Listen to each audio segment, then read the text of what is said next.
long spiel about what the Rob Legend Show is about. But since we, don't have a whole lot of time tonight, and this is being videotaped for the first time ever, I want to take the opportunity to give the people sitting at my virtual roundtable, my real round, opportunity to introduce themselves, give you guys a little bit of information about themselves, a little short bio, and basically tell you guys why they're here in Boston today. I'm starting on my right here. I got Miss Chantal. Okay. Hello, everyone. My name is Chantal Fortunat Manley. Like Robert said, I'm traveling all the way from Atlanta, Georgia, and I'm a diehard Rob Legend show follower. So I've been there from the beginning. So I'm here for the Holy Cross Convocation. So that's why we're here, and here to support the convocation and also the Rob Legend show making the debut today on camera. So I'm excited to be here and to be able to participate in the show.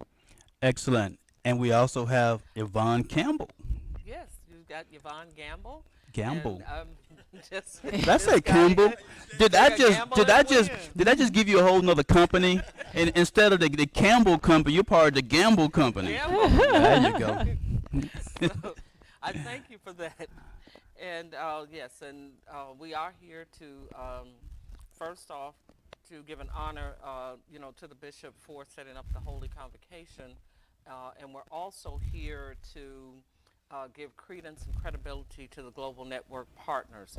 We have some very, very exciting initiatives coming down the pipeline for the people, of Boston, actually for the people of Boston, Atlanta, Chicago, around the nation, and as well as internationally. Costa Rica, Brazil. So we have several different initiatives coming out here in the near future. I'm not going to preempt them, but I will say we'll give you a little bit of a taste of flavor and just a little bit about myself. I'm the CEO of San Pete Financial Group, and I'm the COO of GNP's Capital Fund, which we'll be introducing here at the convocation during the time we're here in Boston. Excellent. Welcome to the Rob Legend Show. And we also have the Miss Patricia. Well, my name is Patricia Kelly Spicer. I'm a native of Boston, Massachusetts. Wow. Born and raised here. Of course, Bishop is my father. And I live in Atlanta, Georgia. I've been there since '95. I don't want to date myself. Sound like you might be a Georgia peach. You are no longer a Bostonian. You are a Georgia peach. Bostonian. A Stanium. Stony. They got a stain. And so right now, I've been in banking for almost 30 years, but right now I'm doing real estate. I'm a realtor. I help and educate people in getting them and their families into homes. Excellent. And to the right of you, Bishop Kelly himself. Wow, I'm really, really blessed and excited. I'm excited because of you all. I'm excited because of you, Rob, who got here on Monday, Monday. and you hit the ground running. Really, literally. Didn't even get to my house. But you've made some really outstanding connections here, and that I believe is going to really benefit and bring a lot of fruit going forward. But I want to say this, that we're here because the Lord has directed us here. It's not because of anything I've done, but it's because of God's ordering our steps. All right. And really, the story, it is a story. Yeah. Yeah. The story is what I believe that people will get excited about, that each one of you can tell. Absolutely. And so I don't need to say a whole lot, except that I just thank God that I'm part of the fellowship. I thank God that God chose me to be at the helm. I didn't really ask to be at the helm, I'll tell you right now. I just love to be part of what God is doing. That's pure and simple. That's good but enough. let me just be specific and say this. People know me in Boston. and now you all know me in Georgia. But Okay. there's other cities that people know me. And that's because of what God has done through me. And literally, I thank God because we're bringing some extraordinary, God has placed in our hands the opportunity to bring some extraordinary benefits and features to people who need it the most. I'm one of those that need it. But there's other people out there that, that are homeless. Hmm. Some people are just maybe one paycheck from being homeless. There's other people out there that don't have jobs. There's people out there that have health issues. There's people out there that has been eliminated from economic progress. Our communities, our families are suffering. I can go on and on and on. That's why I'm excited, because God is placing us in a situation so that we can make a difference. And so my history, I guess, and my titles and all that doesn't matter. But to be at the helm of God's movement, to me, is exciting. And so, Rob, you're part of it. Chantel, you're part of it. Yvonne, certainly a major part of it. Patricia, you've been there from the womb.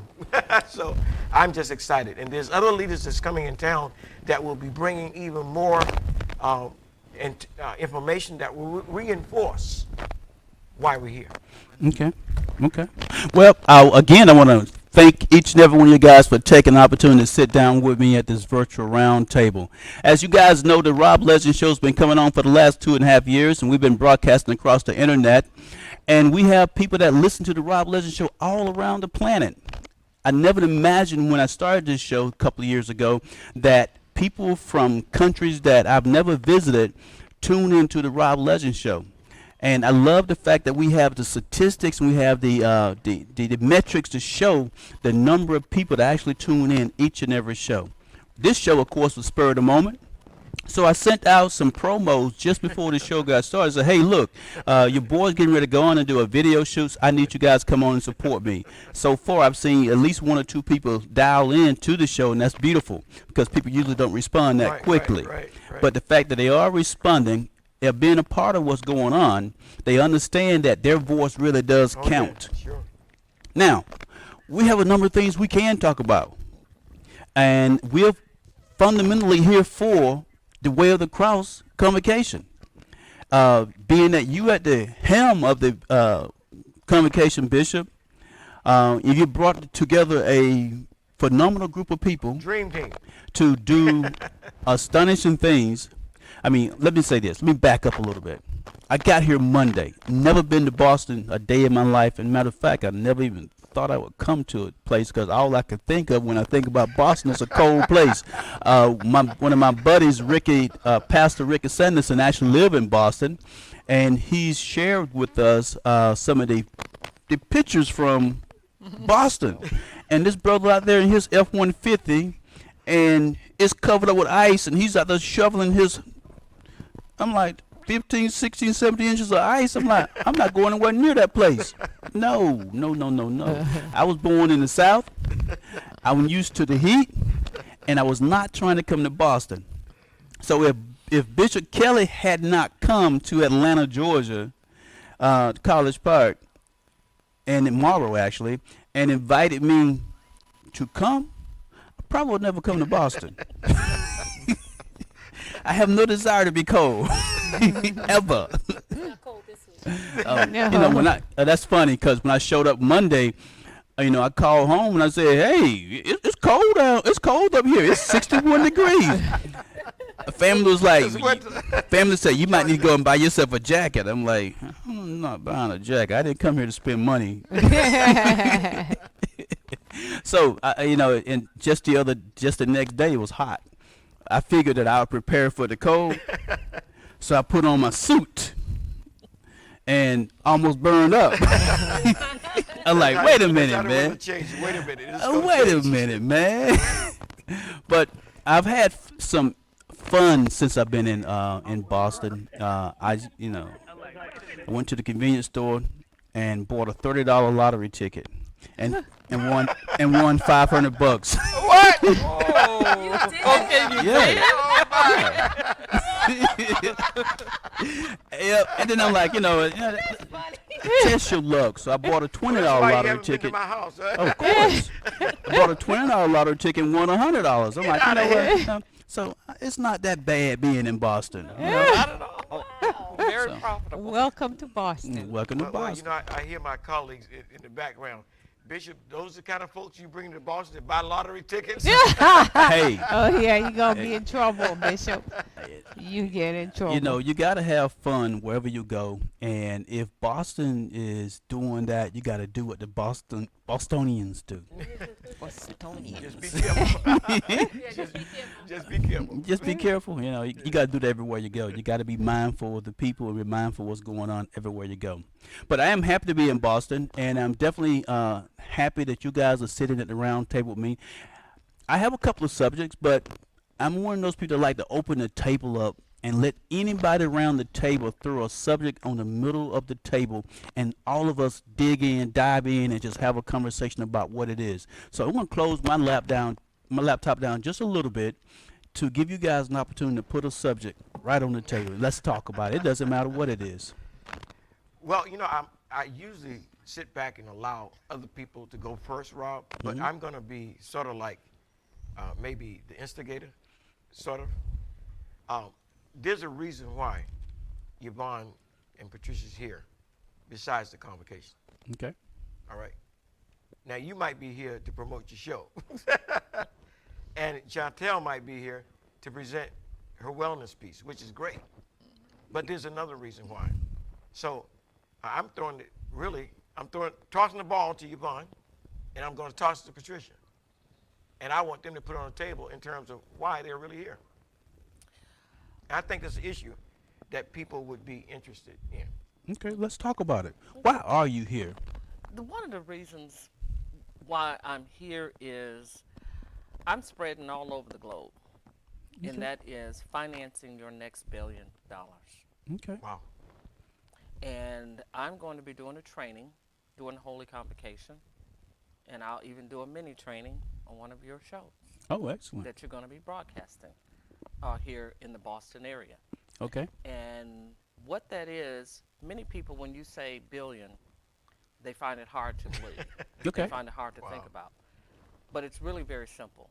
Okay. It's simply 9 zeros behind $1. Yep. That's all it is. That's what it is. It's just that simple. Yep. And when you have a mindset of what it takes to get that, savings and investments, Mhm. that's all it is. Okay. Save your money and spend your money. Just like when you came here, you invested Okay. in Boston, and Boston was good to you. Boston paid you a dividend. Okay. That's how you were able to win on the lottery ticket. That was a dividend He invested for your investing in the into plane ticket. into this area. So this is what we have to teach the people. And one of the reasons why I do what I do is because my whole premise is that we build regentrification of cities, of towns, of communities, of states, of countries, and we do that without straw, bricks without straw. Okay. That has always been my whole reason of doing something in the community, because I see how the communities are blighted, and I know they're not blighted because they have run out of money. They are blighted That's true. because they have run out of Let me throw a spirit. question in right there, Yes. because I hear the term community and it get thrown around pretty loosely. So let's define this community you're talking about. Okay, and I thank you for that. That's a very good question, and that's a very good way to do it, to think about it. When you think of the community, what I'm speaking in terms of the people, the person, the place, and the thing. Okay. All of that makes up the community. Okay. So it's not just, say, your neighborhood, but your neighborhood is a part of that city or that town. Okay. That city or that town is a part of that state or that county. Okay. And then that county is a part of that state. That state is a part of that country. Right. That country is a part of a group of countries. Right. And all those group of countries make up the planet. So the community is always a person, place, and a thing all simultaneously. Okay. And what we have to understand is that the earth moves on its axis, but everything moves in concert and moves together. And that's how we have to look at it, and that's what has to be fixed. Okay. So therefore, and it has to be fixed at all levels. Okay. This is the reason why we have the contention amongst the people who are on the planet is simply because we are not working and living in concert all together. It's Okay. not for one. It's not for the famed few, but it is for all of us to work together in concert.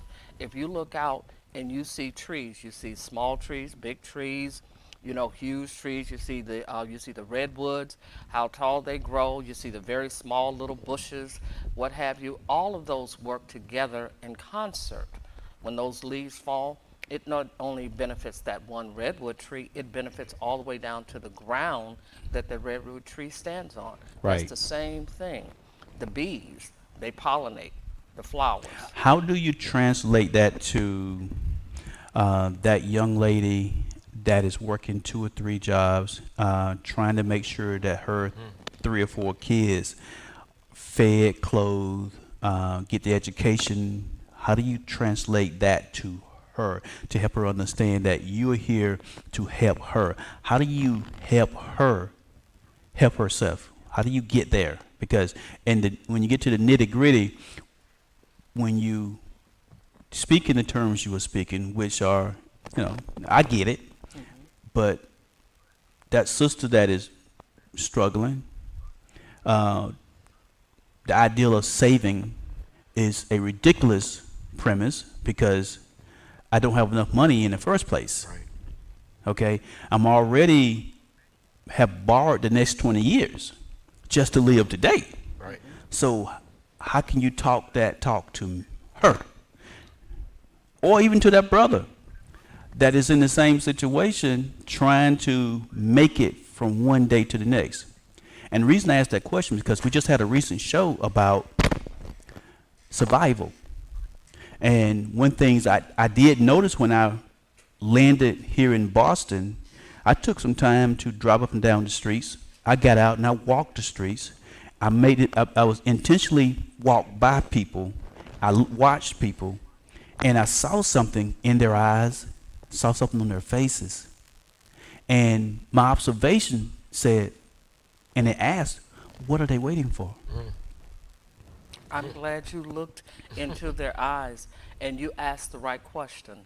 What are you waiting for? They're waiting for something. Yes. And on And the- they're waiting on the wrong thing. What are they, what is They're it? waiting for someone else to do it for them. And they're waiting Wow. on someone else to give them that what to do. Every human being on this planet wants to survive. Yep. Survival just simply means taking a breath. Right. You've survived. Yeah. You survived the next moment because life is moment to moment. Right. And what you would say to those, to answer your question, to go to the top of the question, then I'm going to come to the bottom of the question. To go to the top of the question, and that is, what would I say to the young man or to that young woman who's out there? I would say, stop struggling. Stop the struggle. Because you're struggling against life. You're not living with life. There was a time when you were not dependent on the subsistence That's or true. subsistence That's of so living. true. There was a time when we didn't even have the monetary system that you see today. Many times the monetary systems that have been put in place not to move you forward, but to move you back or to keep you where you are. Yep. And what happens is this. Go back to where your great-great-grandparents, how they lived. Much of it was barter and trade. If you have a young woman and she's dealing with 3 or 4 children, there are older people in the community who have retired and would love just the comfort of having a child's voice around the house that they could hear, that they could care for and nurture. And that would help them. Because why? They would see the young woman as she's trying to do something for herself. She's trying to better herself. I had sitters. I had a 6-figure income. But I didn't pay my babysitter more than $35. That's all she charged me. She was a retired school teacher. She wanted the comfort of having someone to come to the house. This is what she had been trained to do. This is what she loved to do. Mm-hmm. And she could see, I too, at that time, I was a single parent. Right. And she could see that I wanted to, like Patricia said, she's an educator, that I wanted to be educated because I knew that I can continue to work that job that was, coming from high school. It was making a lot of money, but unless I educated myself, I would have been sitting at that same job Right. for the rest of my life. That's the same thing that we say to that young mother Okay. and to that young man. And we say, reach out to your community. Don't just walk by your community. There's someone in your community, they need something that you have. So your message there is, and I heard it from the beginning, is that you have to find that point of connection. That's correct. You have to find that shared struggle. Yes. And if you can find the point of the shared struggle, combine energy, resources to resolve an issue can be achieved. Exactly. So the whole point to identifying, first of all, I'm at a point where I'm struggling. I'm at a point where I need to get from surviving to thriving. Okay, so we're on the same page. Good term. Well, the other thing too is You got to speak up. I'm going back to my grandmother. My grandmother always says, knowledge is power. Always educate yourself. When you educate yourself, you do better. Set a goal for yourself. So, what I'm finding, and this is in relation to what Yvonne was saying, was that a lot of people, when they're trying to get from one point to the other, from struggling to not struggling, is because they haven't really set personal goals for themselves. Mm. You don't have anything to strive for. If you don't have anything to strive for, then you're not going to want to do better. Or if you have a goal, your situation, you got to look at it. It's a temporary situation. I'm not always going to be in this state all the time. Okay. So the people that I educate a lot and trying to get homes, you'd be very surprised with all the internet and all the books that's out here and how to buy a home. They still do not know how to buy a home or what it takes for them. And it's basically simple steps.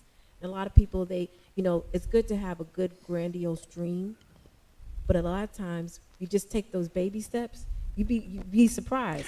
After 6 months of taking like 10 steps here, 10 steps there, after 6 months you done took like 700 steps. Right. And then you're further than where you are. So that's the other Let me thing. hit you with a hypothetical. Not to cut you off. No problem. You have all this. Hit you with a hypothetical.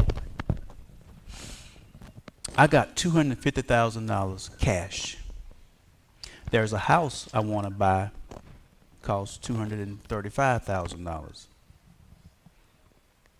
Would you advise me to go and pay $235,000 for that house and not have a mortgage? Or would you advise me to put the required 20% down and finance that house for, whatever the term is? What advice would you give? Because I got somebody that's actually dealing with that situation right now, I'm gonna and I tell want to you. see what your advice is. I'm going to tell you because I have clients, and this is not a hypothetical. I have clients that pay $250,000, $300,000 cash for a house, but they have $200 and $350 after they pay that. They have other money set aside. I will only tell that person to do that if they have other money set aside for a rainy day. I'm not going to tell a person to pay all your money in that house because anything could happen a day after you pay for that. Then what you going to do? What I usually advise people to do is I ask them the straightforward question. After you pay this $250,000 for this house or $230,000 for the house, do you have $100,000 in the bank to live on? Do you have $200,000 after you pay that? They tell me no, then I tell them no. Okay. You go and get a mortgage Okay. and put that money in the bank, put it in some mutual funds. Let it grow for you. Okay. Okay, we got people that's dialed into the Rob Legend Show as well, sitting at the virtual round table. Hey, if you guys can hear me, somebody say, "Hey, Rob." they need to tell somebody else to come and listen in. There's some good stuff here, really some good stuff from some very knowledgeable, experienced people at the table. Amen. Very, very much. Okay, if you guys don't want to speak to me, that's okay. I still love you. I still love you. That's okay. I think they might be I have digesting. a I think they question might for be Rob. absorbing, Rob, because sometimes I come on and I just listen. I'm just absorbing. Yep, and I respect that. Yeah. So let's swing to Miss Chantal. What do you want to ask? I wanted to kind of borrow from what you were saying, Robert, about the single mother. I hear you what you were saying about the next billion, how to get to your next billion. Okay, so what I wanted to ask was, how would you work with someone like that? Someone that is a single mother and working Good 2-3 question. jobs. Because for me and for most people, when you think about that, you're thinking you're not working with everybody. You obviously probably working with a corporation. I wanted to be clarified. Are you working with everybody, or whom do you work with? No. Okay. We what we do is we collaborate. We Okay. are a collaborative. We have a collaborative arm, and so with that person, what we would do is we do have a nonprofit, Women Leading Change Now. In that organization, we work with women around the world who have far less than what we call poverty here in the United States. Our poverty here in the United States, in some other countries, is almost rich. That's abject so- poverty over there. Exactly. Abject So poverty. yes, we do. We would definitely put them in touch with that, because many times what's happening is this: if someone is working 2 or 3 jobs and they're trying to take care of, let's say, 3 children, Right. hypothetically, they're not doing it. They're not doing a good job, because what happens is this: number one, you're not at home enough. That's And true. unfortunately, That's and so true. especially as those children begin to, when they're very small or what have you, you may be able to, what I would say, get away with it. But as they begin to come Oh, up yeah, around it comes 10 back, into man. the teen That is so true. years, and especially with boys, what have you, then, and if it's a single mother, then she's going to run the risk of, now this boy is coming up around 13, 14, 15 years old, and he's going to be coming into his young manhood. He's going to be listening less to her and Oh, more yeah. to the You better streets. believe it. Now she's losing him. She's going to be losing the girls, because they're going to then be infatuated, by someone that they're seeing out there. Good wisdom. So what happens is, that's why we do, yes, when you ask the question, do we work with them? Yes, we do. And we put our heart and our souls in to working with them, because we know the flip side. We know the other side of that. And many of these organizations that we work with, they deal with the other side Yes, of that. yes, And that's so hard to do, to try to pull those children back in, because what happens is that mother can be out there working, and really, when you look at the money she's bringing in, it's not doing anything. We say, okay, well, it's not doing what you need it to be doing. We need to actually put you into the community stream. Right. Because it Right. takes a village. Oh, you It said not it. only does it take a That's it. village to raise That's right. that child, it takes a village to raise that adult. It That's takes right. a village to That- help that is that so true. adult. You as an adult, we were never, if we were meant to be just single individuals, then there would be no reason for us to be different. We'd all be just one single amoeba, one single cell, entity or what have you. It would be no purpose for all of this. But the purpose in all of this is, I bring my piece to the table. You bring your piece to the table. He brings his piece. He brings his piece. She brings her piece. Just like if you look at your hand, you look at your 5 fingers. Each one, it looks like, okay, this is Oh, one hand, God. but each digit has a purpose. And that's the same thing with life. And you bring we would bring her back into the community to let her know, you are not alone. The same thing with that young man. We'd bring him, you are not meant, not you are not alone. Let me rephrase that. You are not meant to That's right. live Exactly. alone. That's right. That is interesting that you say that. It's interesting. We were sitting around yesterday having a very similar conversation. I say it on my show all the time. No one individual holds all the information that can solve the problems of the world. And I think that, and you guys can agree or disagree, that God in God's infinite wisdom took the opportunity to divide the solution to all man's problems amongst all living things. And in order for us to get the answer to the problems, we got to come together in some kind of way That's right. That's it. in order to get the answer. That's Just right. like when you know, I mean, even when they make a drug, it's not really a drug until they mix it with something else, That's right. and then it cures the ill. Same thing when it comes to solving problems. I work in corporate as my 9 to 5, and I talk to some of my younger co-workers and explain to them the only reason you here is to solve a problem. If you don't know that's why you're being hired, then you won't be here long. That's true. That's just that simple. You're here to solve a problem. That's it. You guys got on an airplane and flew to Boston today to solve a problem. Did. It's just that simple. Amen. Amen. There is a problem right here in Boston, which probably all over the country and around the planet All the urban centers. that need to be solved. That's true. So when you apply that wisdom that God impart upon us, that infinite wisdom, combined with other people that see that vision, it makes it possible to solve the problem. Amen. It's just that simple. And it's amazing that you sit here and you're saying that same thing like, you've been reading my book. Yes. Yes, I have. Yes, I have. That's a plug. That's a plug right there. You've been reading my book.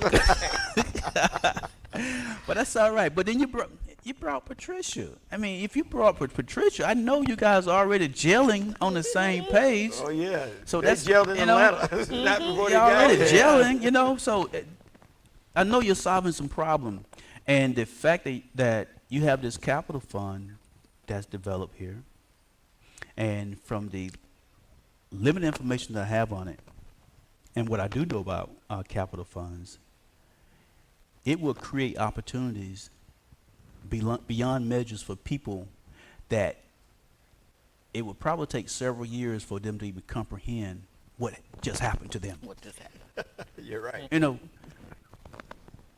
We are. Let me kind of expound on what you just said, because you're absolutely right. And also going back to the question that Chantal is asking, and many people ask that, and they see it as you operate at the $1 billion level. What are you going to do for just the everyday man? That's right.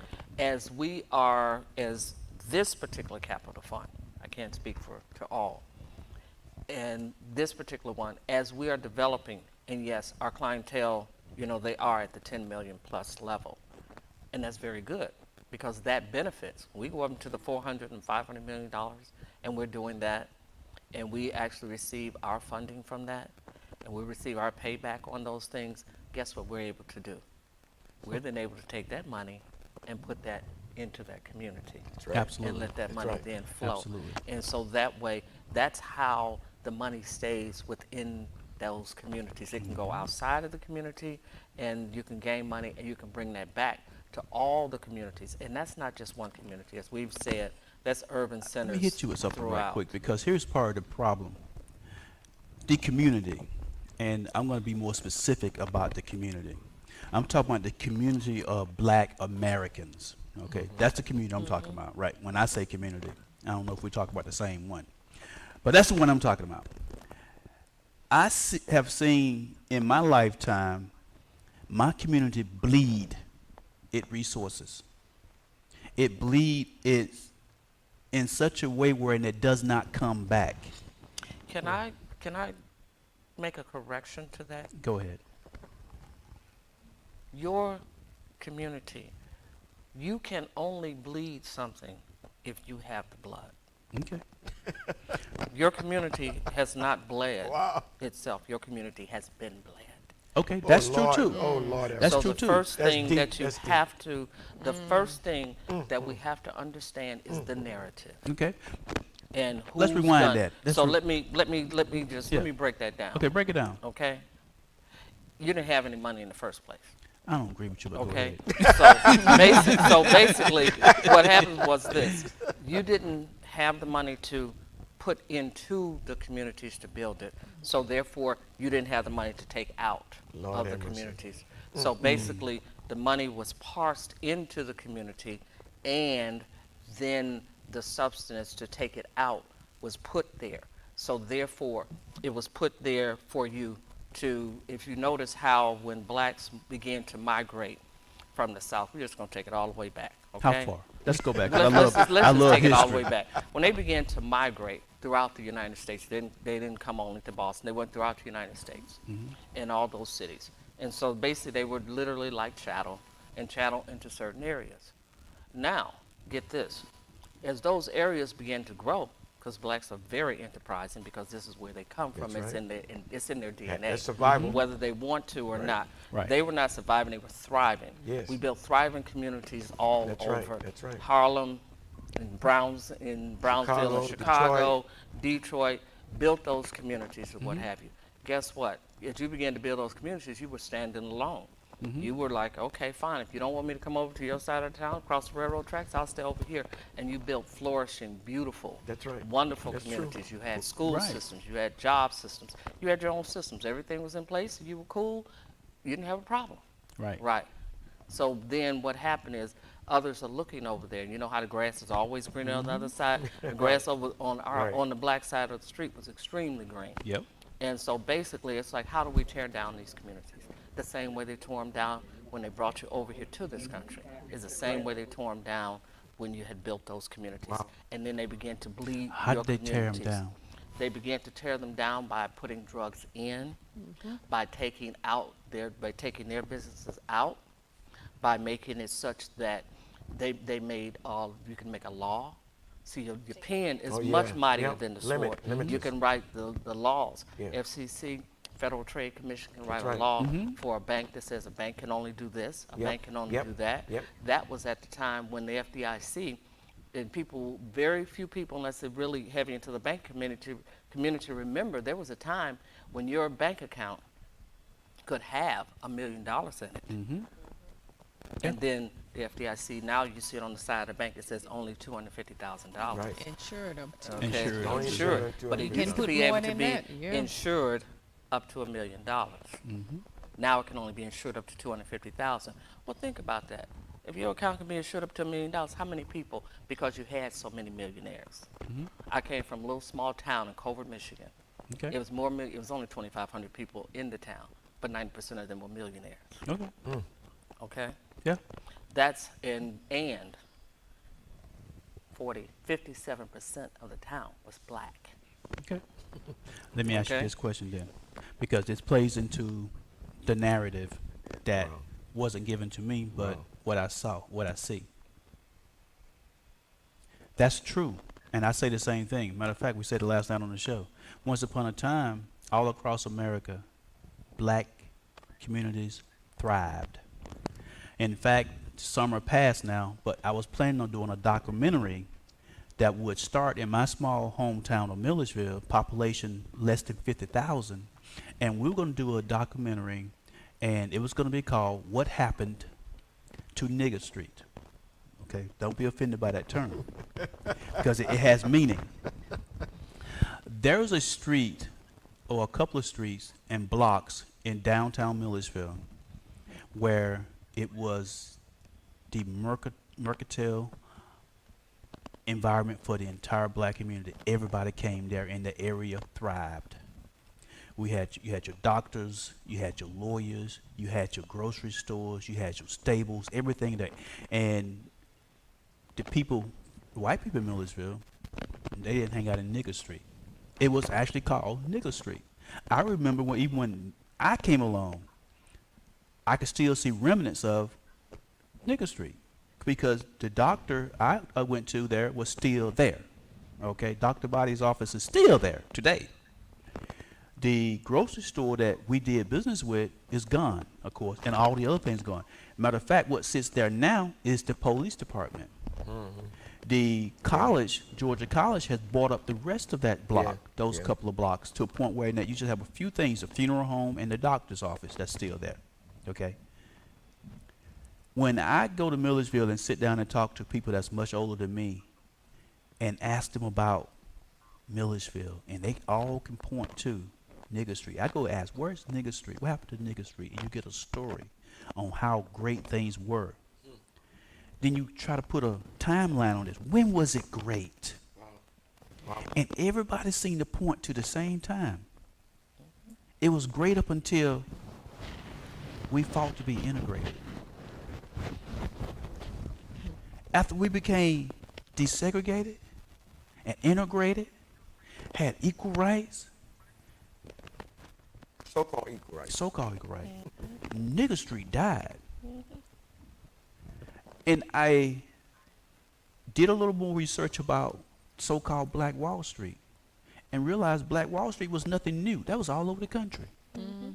Yes, it And was. even though they so-called burned down Black Wall Street, they rebuilt it. No problem. But you know what killed it? Integration. When we stop putting our money in our things and recycling the money There you go. amongst us over and over again. Segregation hurt us. I don't care what nobody tell you. It hurt us. I mean, how is it that after 50 years, the housing community ownership amongst black people is almost exactly what it was 50 years ago? Yeah. Yeah. Except for, and the only thing that happened 50 years ago, Was all that stuff. desegregation. Desegregation. That's the only thing that happened. Yeah. Because prior to that, in the historically black colleges, we was producing more doctors, more lawyers, more people with skills and crafts that was doing major things in this country than ever. But now we go to the predominantly white schools. We're no longer producing the minds that was changing how the world. I tell you, I have to jump in here. And the reason why I have to jump in here is Jump in there, bro. because you all are just really in the court. Because my daughter's sitting beside me here, okay? And Boston, quote unquote, probably from every city outside of Boston, look at Boston as being the most segregated place in the United States. Yes, sir. It was during the time when they were trying to desegregate schools, okay? When my daughter, who's a real estate person now, through banking, finance, was about to be bused to a place called South Boston. Okay? Now, South Boston was no better than, matter of fact, was worse than schools in the inner city. But yet and still, the segregation and integration said, we're going to bus your kids to South Boston. You know what I said? I said, it's not going to happen on my watch. I said, it's not going to happen. I'm not going to make my child a liability, okay? Because they were throwing stones, and these were poor people just like us. Yeah. And some of them were worse than, more poor than we. Because guess what? That was when I was just getting into my banking career. We had money to do something else. And what we did was put her in the best school in the Jewish community that we could find. Really, we did that. Now, folks could blame me for it. They could say, oh, you think you're better than so forth and yada, yada. I said, look, this is my child, and I'm going to do what's best for my child. Absolutely. And I'm going to send her to the best school that my money can pay for. There you go. And that's what I did. That's what I did. Now, she wouldn't be sitting here Today. talking about, real estate and how she can help other people if I didn't do that. If you didn't do that. Well, the thing is that, like the Bible says, each generation gets wiser, And we, but weaker. So what we're not doing is we're not passing down that message. oh, you're saying that. What we're doing is this. And again, like I said, going back to what got you here in the first place, is how do you weaken a person? How do you weaken a society? And there's a book by Willie Lynch that if you have not read it, you need to read it because Yes. it is an instruction book Yeah, read it. on how How to to- tear down a society. Yeah. The book that you're talking about writing don't let that, the documentary you're talking about doing, don't let it be something you were going to do. Let that be something that you do. I'm doing. And I will add this to that book. The town that I come from in Culver, Michigan, our town, we're written up and we are part of the Smithsonian Institute. And the reason how we got in there is because of all the towns in the United States. Now listen to me carefully. We were one of the only towns that never suffered from not being integrated and never fell up under any suffrage because of segregation or Whoa. desegregation. Wow. We had always been. Wow. White people coming to the town, black people coming to the town, Mexicans come in, Jews come in, Chinese come in. We had 7 churches in the town, 7 different, no, take that back, I'm sorry. We had 7 religious centers in the town because we had synagogues and we also had mosques in the town, and then the different Christian religions. Right. And we were always working together, different groups of people, different ages, Yep. different backgrounds, Yep. but the people always work together. So there have always been, throughout the history of here in the United States, there have always been an investigation as to how do they do it? Yeah. How do they live Yeah. together? Yeah. Yeah. We don't, everybody goes about their business, doing what they're doing, what have you. We're farmers, we're industrial, we have, scaffolding companies, we've got nuclear power plants, so we got scientists in the town, everybody. Right. We cover every single industry that there is. Right. Let me jump in again, because what you're going to say, I'm going to wind it right to where we are right now. Okay. Take it.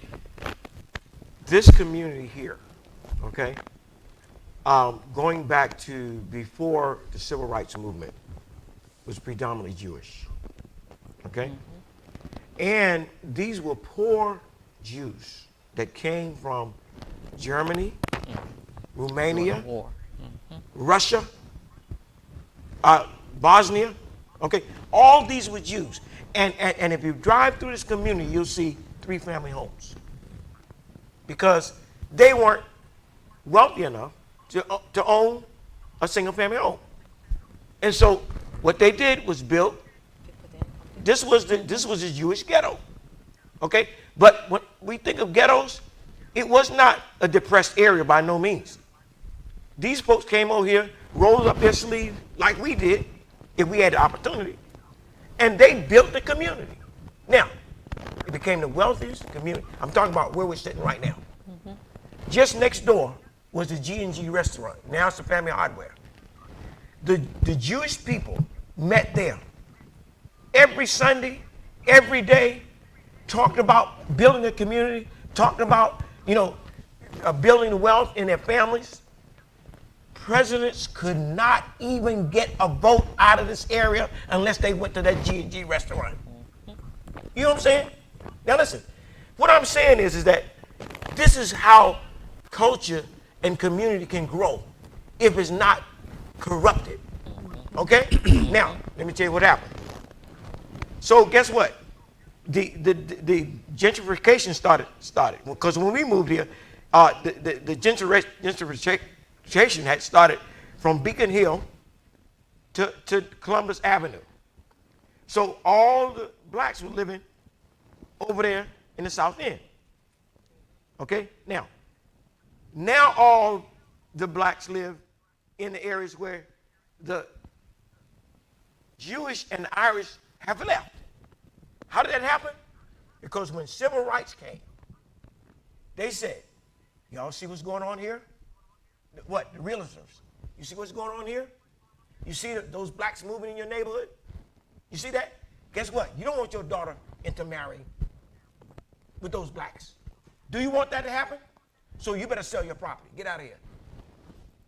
Listen, folks, if you don't ever sell your property, it's not going to change. But that's what I'm saying. That's where education and knowledge comes from, because as the other influence, they took advantage of the loopholes of the laws and the system. Yes, yes, they did. That's what they did. Yeah. But because But fear too. They raised the yeah, fear. they raised the The fear. fear was But you- caused them. at the root of all of that is the thing we started the conversation with: division. Yep. Yep. And in the middle of division is an opportunity to make money. If I can Better divide believe the it. two of you, Better believe Divide it. and conquer. I go to you and say, Patricia, Vaughn is gonna mess you up. That's right. Let me sell you some pepper spray. There you go. Because she bought some pepper spray and she said, as soon as she see you, she gonna spray it in your eyes. That's right. Then you're gonna say, give me two. Then I'm gonna go back over to Vaughn and say, Vaughn, Trisha bought 5 canisters of spray, Yeah. and she said she gonna get you you before. gonna get 10. That's what I call manipulating the system. That is what our government. and playing on our fears. That is what our government has done all around the world. That's what the Europeans and the other have done all around the world. Have But gone that into he- societies and divided them and sold weapons to both sides. We do the same thing here. I want you to speak, Chantal, but I want to catch this because I want the listeners to understand this. That when you're talking about war, when you're talking about going to war, and when you see that your numbers are not as great as those of your enemy, Yeah. then what you do is that is an old strategy of war since the dawn of time, and that is you divide and conquer. That's right. Because Exactly. you've got to then come up with a system of how can I win Right. this war Right. when they already outnumber me 10, 100, or Right, 200 right. to 1. We can't beat them on sheer numbers. Right. So what we Gotta will use beat your them brains. on is strategy. Yeah. Right. So that's the strategy to divide and conquer. Yes, Yep. Chantal, I'm sorry. Yeah, that's what I was about to say about we have not learned the lesson. We have. We have not You're right. learned the lesson that they're trying to divide us. It's almost like redundant, really, to me, is that we as a people, when I mean we, I mean as a people, people of color, Right. brown people, melanated people, have not learned the lesson about them dividing us That's on true. That's so everything true. from the So true. from the plantation Yep. all the way to here. Yep. The light skin against the dark skin. Yep. The field Negro versus the house Negro. That's right. All these mentalities, even myself from the Caribbean, mentalities about, Jamaicans don't like Haitians. Right. We don't know why, but they just don't like each other. I mean, we don't know. Right. Seriously. I mean, You're but we right. have more in common than You we do. have difference That's right. in difference, but we don't like each other. But as many times as this played over, here we are, 2018. And what have we done? Talking about the We same have thing. not strategized. And as many of us that are just so enlightened, we have not gotten a strategy where we understand that on the opposite end of divide and conquer, like in Haiti, it says l'union fait la force, meaning that if you together, nobody can break you. That's true. So it's like a That's rope right. with 2 strands That's right. is better than 1 strand. If you have 3-strand rope, you tie it, it's harder for you to break it. So in the opposite side of recognizing that divide and conquer, that's what they're using, we knew that we were stronger when we were together. That's right. Okay, you're talking about solution. Let's bring this to solution. Well, let me add to this. There's a book. Since you talk about a book, there's a book that characterizes what I just described, and it's called The Death of the American Jewish Community. Folks need to get that in Boston. How many folks in Boston really know that book? Now, it was a Jewish gentleman that helped to write that book that came out of our synagogue. Our church now occupies one of the 3 synagogues that's in this community. It's the smallest synagogue. But yet and still, listen to this, folks. The rabbi that came out of that synagogue, it's the oldest synagogues, but the rabbi that came out of this church, out of that synagogue, that was a renowned orator, highly sought after, traveled all over the world, talking about the very stuff that we're talking about now. It's almost like the Spirit's been transferred to this generation, hello? And I happen to be one of the carriers of it, and you all are too. death of the American Jewish community. It talks about, again, divide and conquer, that the realtors use in order to drive the Jews out to sell their property and make money. There you go. Solution. You guys brought the solution. Believe it or not, the solution to the problem is what you guys brought. To defeat division, and you know why the division is take place in the first place, is for money. It's never been about a black and white thing. You know, never. It's never been No. about the color of your skin. No. Never has. You think about Even some of the segregation. first commodities, Segregation is about money. even before Slavery. that, even before Slavery that, was- That's right. slavery. And the ending of it When was the definitely first about trading on the New York Stock Exchange was actually slavery That's right. and cotton. Exactly. That very commodities. Yes, yes. That they yes. had at the Sugar time. cane. What's that? Yeah, right? that's right. So it's always been about money. Yes, yes, it is. Even when Egypt supposedly enslaved the Hebrew, it was about money. Yes. It wasn't because they Free hated the labor. Hebrew. There was no hate. It was about money. Even Hitler, during the time of that, even the wars that first, the second, third wars, all the wars was about money. Money. It was. And you guys brought the solution to the problem. The problem is division, and the solution is money. That's the solution. Solution is, I would say, the solution is not necessarily the money. The Right. solution Right. is Is the bringing Unity. the unity. Okay, but you got Bringing the what I'm saying to you is this. The money is a tool. That's what correct. we see. What we Exactly. have to understand. Let you me have explain to what I mean by watch that, though. Let me Okay. explain what I mean by that. I threw that, see what you're going to say. What I mean by that is, we need, just like the good old white folks told they good old folks that you need to go and buy this big house in the suburb that you can't really afford, so that them black boys That's the don't displacement. sleep with your Displacement. daughters. So we're gonna make it possible for you to have it out there and everything, and we're gonna put some laws in place, bankruptcy and other stuff that's gonna cover you if you can't do that. Because how in the heck some of these people afford some of these houses and some of what they own right in the suburb, and they work right next to me. I mean, I know how much I make. So you're not making much more than I am. And in fact, in some cases, I knew I was making more money than they was. Right. But you living out here and all of that. Yep. How is that possible? Unless, of course, you have a system in place Right. that makes that possible. It limits you, Okay. controls you, manages you. So what they did was they found a common thing, and the common thing was they gave them something physical to look at as their problem. They gave them a black face. Crime in America has a face, and it's a black male face. Okay. Overpopulation has a black face, a black female. Okay. That's in America. So they got something they can point at and look at and say, okay, this is what we can Hitting right focus on on it. as the Abortion. problem. Okay? This is the problem. So what I'm saying is our people need something else that we can focus on, that we can erase the division with. You know what? And you with that, Rob, I don't even think you realized it, how you outlined it. What you outlined is everything that falls into the visual cortex of a human being, and that is what they see, What they see. and also what you hear Yep. and what you say. Those three things: what you see, what you hear, and what you say. Yep. When you start telling your own stories and you start bringing your news to the table and your information and putting your books and teaching your training, that's how you change everything. Notice everything that we've said here. Everything that we've said here came out of a book, out of what someone else said.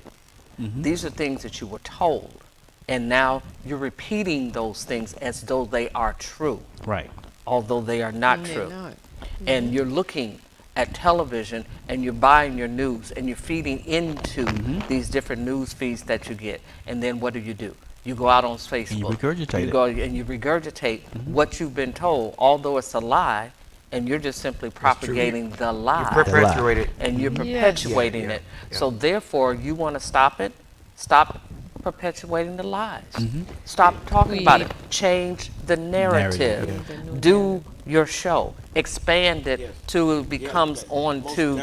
Oh, it goes out onto broadcast Right. television where people can see it, they can hear it, Right. they can speak about it. Tell your own story. That's Right. why I said to you, the book that you were writing, don't let that be Documentary. that documentary that you're doing. Let that be something that people can see. Right. And do that again and again Right. and again. The reason we fought in our little town to make certain that we were included in the Smithsonian was because we had been put up under the microscope and are still up under the microscope in that town because they're still trying to figure out, because they can't divide it, what's happening. So the people can live together. Like I said, the whole reason for this earth, the whole reason for it being here is the fact that everything has to be able to live together. Right.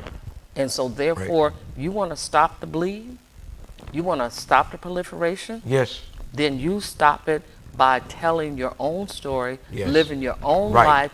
Get out there. If your community is bad and it needs sweeping up, sweep up in front That's of true. your house. Like Bishop said, when the Jews, and it wasn't just the Jews, anybody else, other people come here, you come and you see Mexicans come here, they will live 10 on a flat. You see Chinese come here, it'll be 100 of them in a house that Right. you figure 2 people can't even Right. live in this house That's because it right, ain't big that's right. enough. Right. Okay? And they're going to stand there. When the Indians come over here, when the East Indians come over here, they sponsor one another to come They over do, here. right. And they'll have that one little cigar shop, and then you'll see every other month it's a different person working in the shop. Why? Or working in the gas stations. Right. Why? Right. But what are they doing? They're They saving their rotate. money, saving their money, right. putting it back in, bringing the next one over. And That's it's a what you lie do. that brings division. Yeah. It's a lie. It's always a lie. It's got to be. And let me just say this. I'm going to tell you another story. And this has to do with immigration. I know we should. The show is over. Yeah, the show is over. But I got to tell this story. Oh, we recording. The first time I went to Haiti, or I was invited to Haiti, I started telling my family, I started telling friends, and the first thing they said to me was, "You can't be going over there." They said, "Don't you hear it's killing over there? Don't you hear that those folks, you're going to lose your life?" That's what they said to me. "You're going to lose your life." Even my sister came to me and said, "I had a dream, Frank, that you're going to go over there and not going to come back."